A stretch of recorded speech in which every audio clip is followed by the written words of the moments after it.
Welcome to The Upside, a show that helps you make sense of your financial life. We hope to provide you with financial tips and timely discussion on topics we find interesting and we hope you find informative. We'll go beyond the headlines, bringing in experts from all over the financial world, from portfolio managers to tax experts and everyone in between. We want to help you make the most of your money and your life.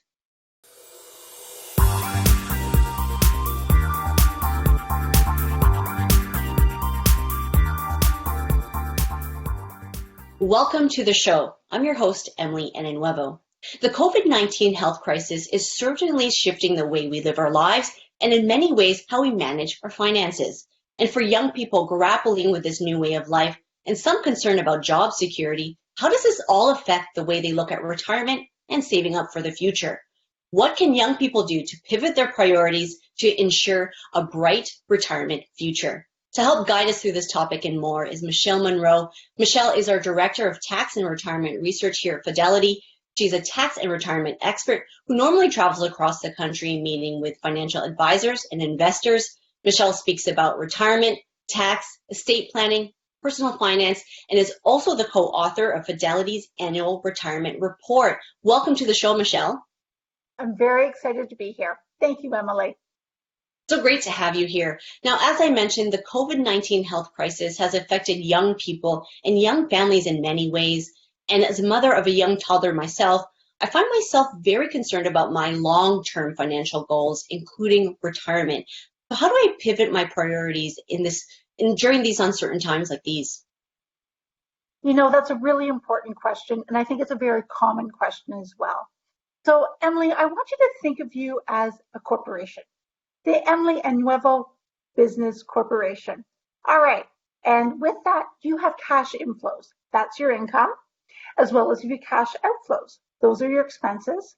And you have assets, a house, a car, maybe some investments, and you also have some liabilities, maybe. And so putting that all together, having a really solid understanding of your corporation, and then, a pivot. What is that? It's an unexpected change. Well, life throws you a curveball and then you have to adjust. And right now, the middle of the pandemic, and life is certainly throwing us all a curveball. And well, there's the changes to routines, and from a financial aspect, there's changes financially as well. So how does this pivot, this pandemic, how does it impact you financially? And you're looking at those four categories. How is it impacting your cash inflows, your income? Some people are still employed. Some people are employed but earning less money. And then other people are no longer employed and looking to government supports like the CERB or unemployment insurance. Well, then you're also looking at your expenses. Well, we're not going out as much anymore, so our entertainment budget has decreased. Certainly not traveling right now, so that impacts our expenses as well. And then also thinking about, what about your assets? And think about, well, maybe your investments. The markets are very volatile right now, up and down. And what does that look like? As well as thinking, well, what are your liabilities? And so really the first step is understanding what is your financial picture. The next step is understanding, well, how does this curveball impact you financially, and then how do you adjust and how do you incorporate for that? It's a great way to put it, actually. Think of yourself as a corporation, and there's a long list there of items. So when you create that vision there, then as the first step, is it more important to focus on your short-term or long-term goals? Okay, you're going to look at both. That's the short answer. So you're taking that financial snapshot of where you are today. And depending on how you've been impacted by the pandemic, there could be some significant changes to your day-to-day expenses, as well as your day-to-day income coming in. So that could be a renewed focus of what you're having to deal with on a day-to-day basis.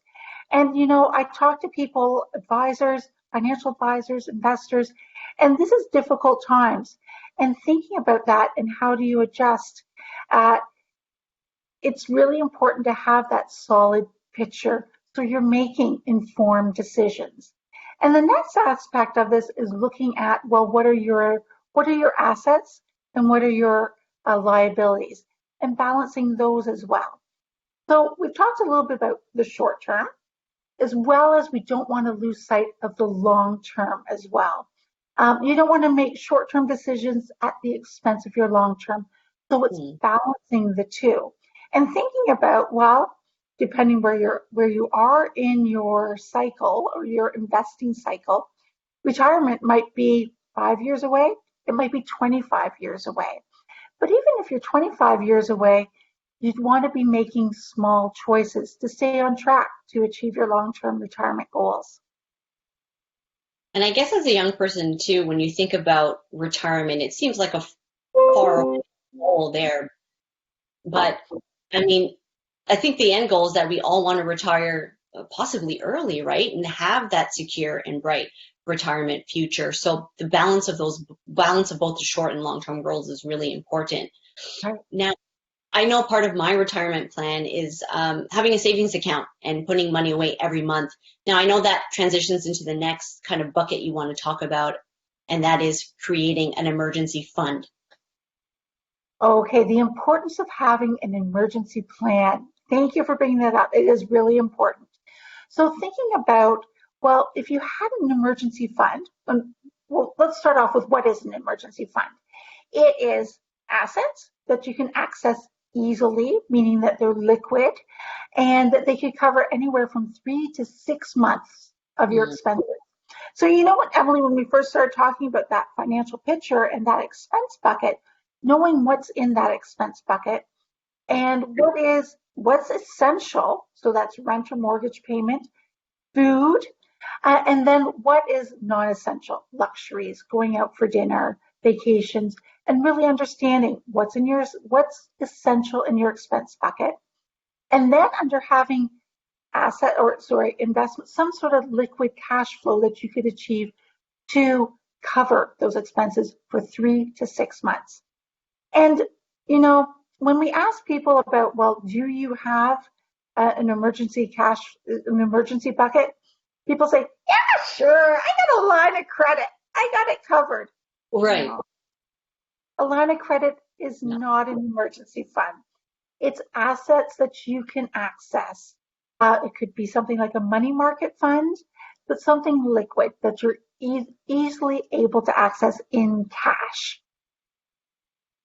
And I was just thinking, before this lockdown, maybe it was a bit harder to put away money into an emergency fund. But like you mentioned, those luxury expenses that you spent money on before the lockdown on traveling and food has changed quite drastically now, right? Because we're not traveling, and food, we're at home now and we may not be going out as much, right? So kind of silver lining there that you could maybe find some money there to put away more easily during these times now.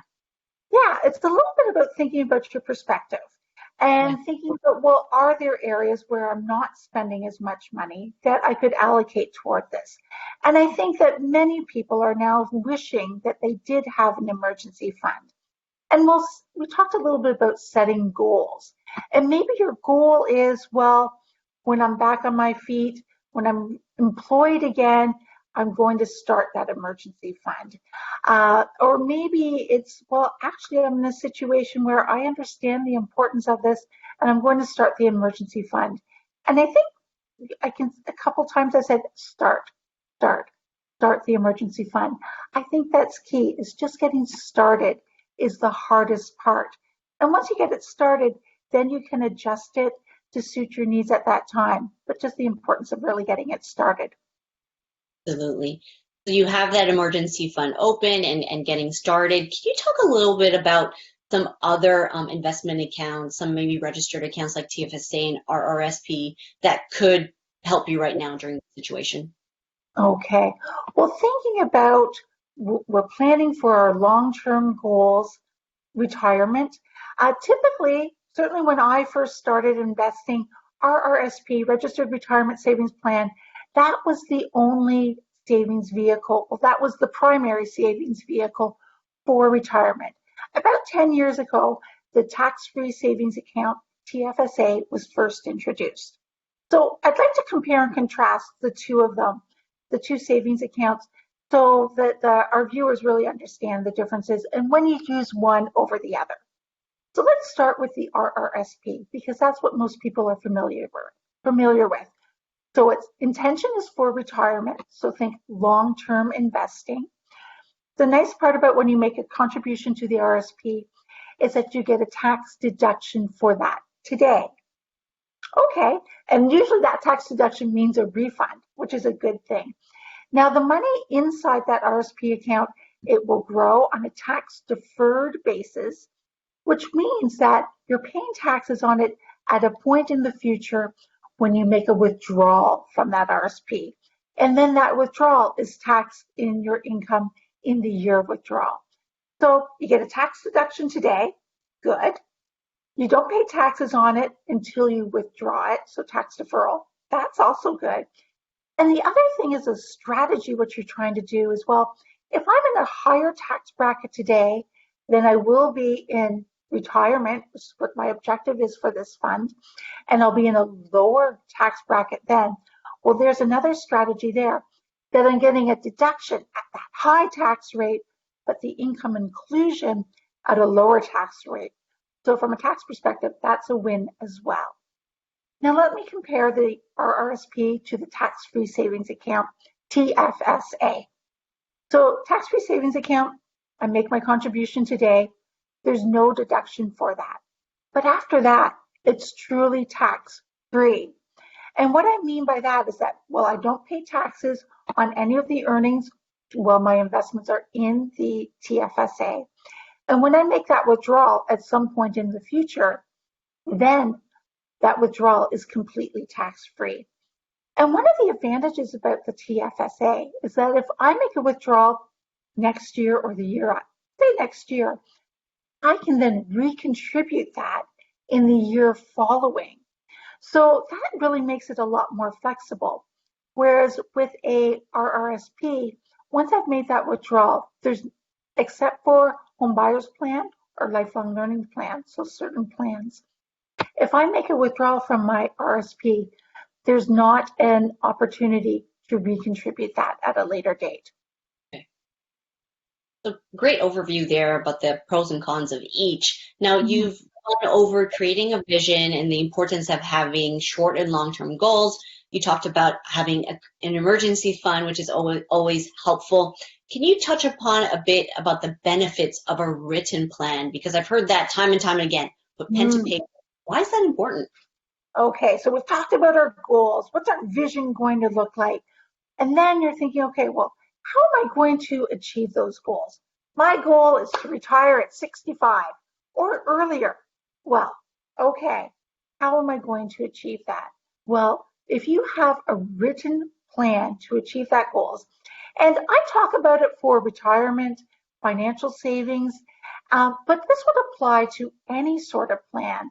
Having a written plan and how you're going to achieve those goals provides the discipline of actually achieving those goals.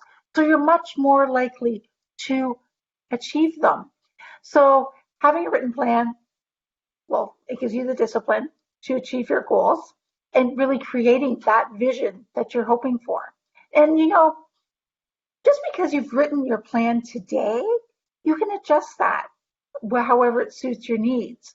But again, getting it started is the hardest part, and then you're just making adjustments along your path. Michelle, how important is it, especially for young people, to seek out advice from financial advisors and professionals? The value there. Can you talk about that? Okay. Well, there's so many places that people could go to advice, and just by watching this webcast right now, you're getting advice right there. There's things on media, articles, newspapers, financial journals.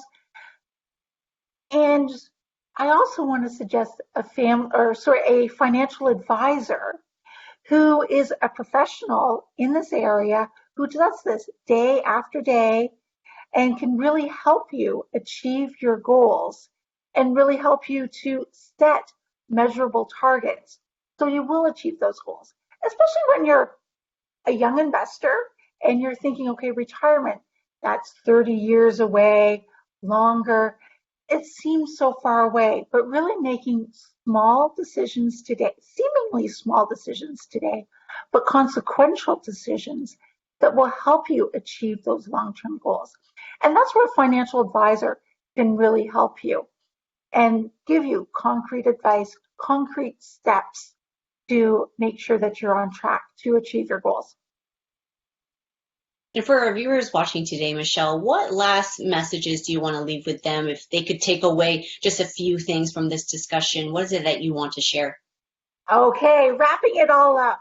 Well, have a vision. What are your goals that you want to achieve? It depends where you are in the cycle. And they could be buying a house, paying for vacations, buying a car, those big ticket items, and also thinking about retirement and seeing it as a very holistic picture. So what are your goals? What's that vision? Getting a plan in place.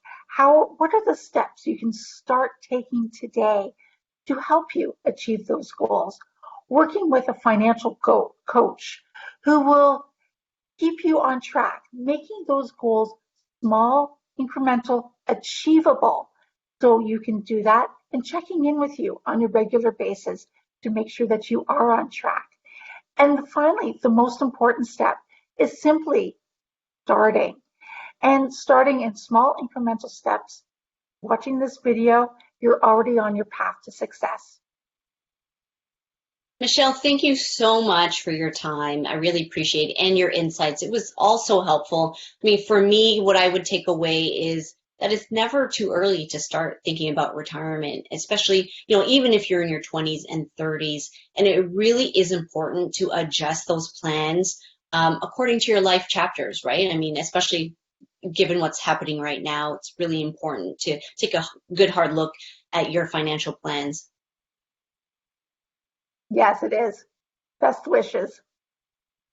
Thank you, Michelle. And thank you for watching The Upside. If you like this episode, please give it a like and a thumbs up. And please subscribe to our Fidelity Canada's channel for more great financial content. And feel free to leave your comments below and tell me what financial topics you'd like to see in future episodes. Thanks again for watching, and I'll see you next time on The Upside.